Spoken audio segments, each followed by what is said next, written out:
Hello అండి, అందరికీ నమస్కారము. ఈరోజు దోశ కారం నెయ్యి కారం దోశ ఎలా పోయాలో చూపిస్తాను. ముందు అతుక్కోకుండా రావడానికి ఎర్రగడ్డ రుద్దితే బాగా వస్తుందండి.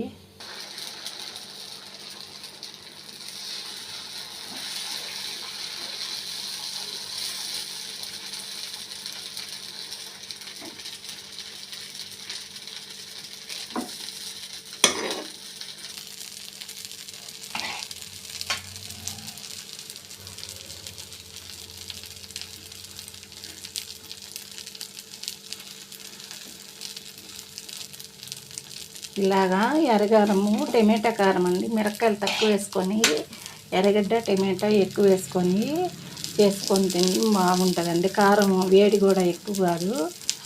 మిరపకాయలు కొద్దిగా వేసుకొని ఎర్రగడ్డ టమాటా జీలకర్ర తెల్లగడ్డ వేసుకుంటే బాగుంటుందండి. కొంచెం లైట్గా ఉప్పు మీకు సరిపడినంత. ఇదండి నెయ్యి వేస్తున్నాను.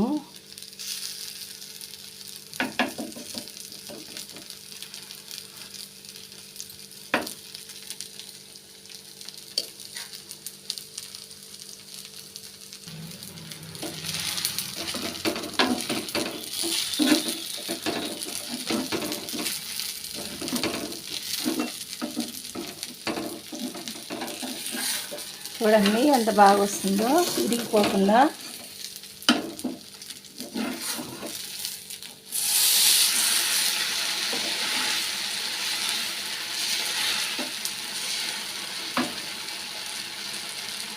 చూడండి, ఈరోజు మాది దోశ కారం. మరి మీదేంటి?